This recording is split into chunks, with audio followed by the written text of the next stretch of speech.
साथियों, स्वागत आप सबों का। बात करेंगे बिहार स्टेट हो, बिहार में चल रहे शिक्षक बहाली हो, प्रारंभिक, माध्यमिक, उच्चतर माध्यमिक सभी बिंदुओं पर हम लोग इस पे चर्चा करेंगे। दोस्तों, आपको पता है कि पिछले कुछ दिन पहले जो शेड्यूल निकला शिक्षकों के नियोजन से संबंधित 12,000 से लगभग अधिक पदों से जो शेष बचे हुए पद जो थे या शेष बची हुई रिक्तियाँ जो थी या काउंसलिंग जहाँ नहीं हुई थी या रद्द हो गई थी, उन सभी को लेकर के 14 से 22 दिसंबर तक का शेड्यूल निकाला गया। शिक्षा विभाग संजय कुमार जो अपर मुख्य सचिव है उनके हस्ताक्षर से वो लेटर निर्गत किया गया। परंतु अब शिक्षा मंत्री का एक बड़ा बयान आता है, जो बयान कहीं ना कहीं अभ्यर्थियों को और इंतजार के लिए जो जिस प्रकार से उनकी इंतजार लगातार लंबी होती जा रही है वो और लंबी कर सकती है। शेड्यूल बदलने की बातें अखबार ने प्रकाशित की है। इसके पीछे के क्रोनोलॉजी को आप समझिए।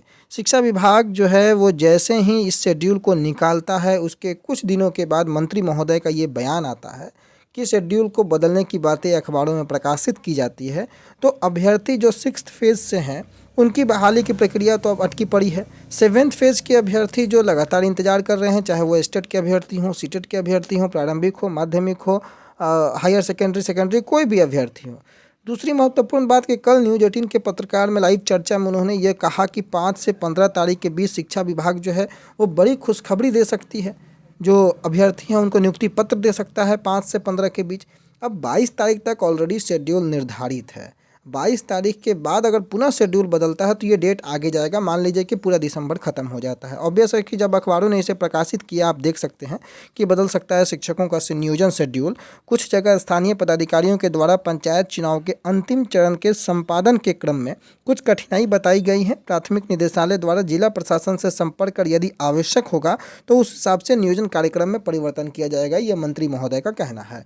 यानी कि ये परिवर्तन अब समझिए कि संभव है। जब मंत्री महोदय ये कह रहे हैं तो ये परिवर्तन बिल्कुल लाजिमी है।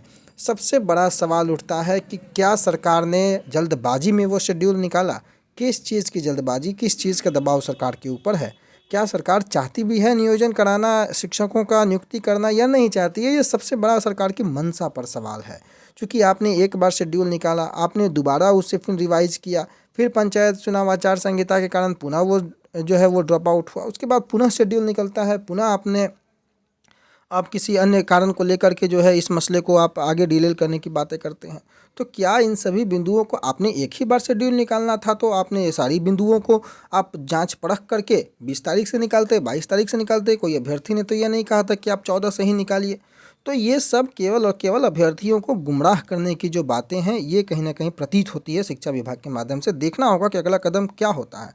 परंतु मैं बात कर रहा था कि 5 से 15 जनवरी के बीच नियुक्ति पत्र। अब आप देखें कि पूरा दिसंबर तो लग जा रहा है। अब लगभग अब आने वाला शेड्यूल कब तक का जाता है? क्या शेड्यूल दिसंबर के पार जनवरी तक पहुंचता है, या फिर आपको दिसंबर में ही वो ख़त्म हो जाता है शेड्यूल? जो पुनः काउंसलिंग की आएगी वो देखना होगा। फिर पुनः जैसे कि कल के लाइव चर्चा न्यूज़ 18 में जो हुआ था उसमें यह कहा गया कि पूर्व के 38,000 अभ्यर्थियों का सर्टिफिकेट वेरिफिकेशन हो गया है। तो अगर ये नए जो अभ्यर्थी चयनित होंगे लगभग 12,000, उनके सर्टिफिकेट वेरिफिकेशन में एटलीस्ट 15 दिन, 20 दिन, 1 महीने का समय विभाग लेगा, तो क्या विभाग 5 से 15 के बीच नियुक्ति पत्र देगा? ये बातें कहाँ से जायज़ समझ में आ रही है ये तो आगे न्यूज़ 18 के पत्रकार महोदय बताएंगे। परंतु जिस प्रकार से अगर पत्रकार महोदय ने ये कहा कि 5 से 15 के बीच नियुक्ति पत्र बांटने की विभाग की मंशा है, तो विभाग तो यहाँ पर शेड्यूल और पत्र जारी करने के बाद जब बदल सकता है तो अभी मंशा ही है। वो तो अभी कहीं से पब्लिक हुआ नहीं है, कोई ऑथराइज लेटर जारी हुआ नहीं है, तो वो बदलने में कहीं से गुरेज विभाग नहीं करने वाला है। इसलिए किसी भी बातों पर तब तक यकीन न किया जाए जब तक कि वो कार्य बिहार में हो न जाए, खास करके शिक्षकों से संबंधित। आगे हम बात कर लेते हैं कि इस खबर में जिस प्रकार से आप देख रहे हैं कि पंचायत चुनाव के कारण 14-15 दिसंबर को जो काउंसलिंग में असमर्थता जता रहे हैं जिले, 2 दिन यानी कि 14 और 15 को, तो विभाग हो सकता है कि इसमें जो है 14-15 को छोड़ करके 22 तक जो काउंसलिंग का शेड्यूल गया है, हो सकता है वो 25 हो जाए, 27 हो जाए। यानी कि दिसंबर में अगर विभाग चाहे, अगर विभाग की गंभीरता हो तो वो ख़त्म करा सकती है। फिर भी मैं ये मानता हूँ, इतना उम्मीद ज़रूर करना चाहिए विभाग से कि विभाग दिसंबर में इन प्रक्रियाओं को ख़त्म करे। चूँकि मरता क्या ना करता, अभ्यर्थी के पास दूसरा कोई चारा है नहीं विश्वास करने के अलावे। लेकिन उम्मीद कीजिए कि जो भी बातें निकल कर के आई हैं कि 5 से 15 के बीच नियुक्ति पत्र मिले वो सही हो। विभाग जो है दिसंबर में ये काउंसलिंग ख़त्म करे। और मसला यही नहीं रुकता है, ये तो केवल प्रारंभिक की बातें हैं। स्टेट अभ्यर्थी जो लगातार 10 दिसंबर तक उनका शेड्यूल निर्धारित था, उनकी शेड्यूल अभी आनी बाकी है। वो शेड्यूल कहाँ तक जाता है, उनका नियोजन कब तक होता है, उनको नियुक्ति पत्र कब तक मिलता है, इस पर भी 7th फेज के स्टेट अभ्यर्थी का भविष्य डिपेंड करेगा।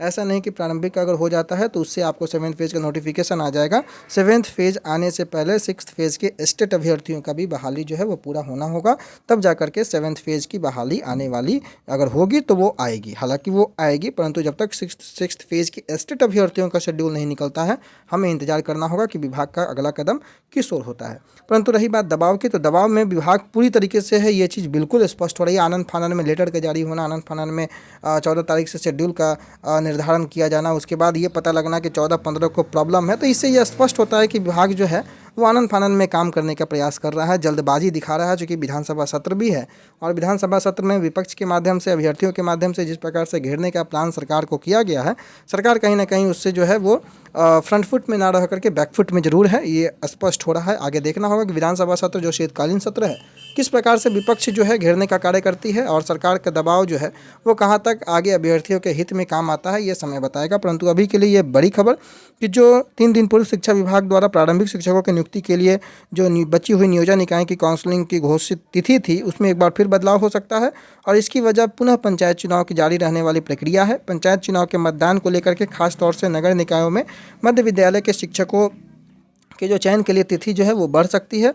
और इस पे पूछे जाने पर शिक्षा मंत्री विजय चौधरी ने इस बात को लेकर के ये संकेत भी दिए हैं और उनके कथन को मैंने आपको बता दिया कि उन्होंने जो लिखा है वो आप पॉज करके पढ़ भी सकते हैं। यानी कि 14 और 15 को जो है 2 दिन कम से कम जिले में नियोजन शेड्यूल का क्रियान्वयन में परेशानी है। प्रखंड नियोजन इकाइयों में 17, 18, 20, जबकि पंचायत नियोजन इकाई में 22 दिसंबर को काउंसलिंग में कोई परेशानी नहीं है। पंचायत चुनाव के अंतिम चरण 30 जिलों के 38 प्रखंडों में जो है मतदान होने हैं। तो ये देखना होगा कि 14 और 15 का जो शेड्यूल है उसको विभाग आगे बढ़ा सकता है और उसके लिए एक लेटर पुनः जारी हो सकता है और जल्द ही जारी हो सकता है। बाकी सारे बिंदुओं को देखते हुए यह स्पष्ट किया जा सकता है कि विभाग जो है गंभीर नज़र तो आता है, लेकिन सिर्फ कागजों में, धरातल पर कब विभाग गंभीर नजर आएगा, इसकी उम्मीद जो है सभी अभ्यर्थियों के साथ साथ सारे लोगों को जो शिक्षा विभाग से या शिक्षा क्षेत्र से जुड़े हुए हैं उन्हें है। फिलहाल इतना ही, आगे जो भी अपडेट आएगा आपको अपडेट करेंगे। तब तक के लिए अपना बहुत ख्याल रखें। धन्यवाद।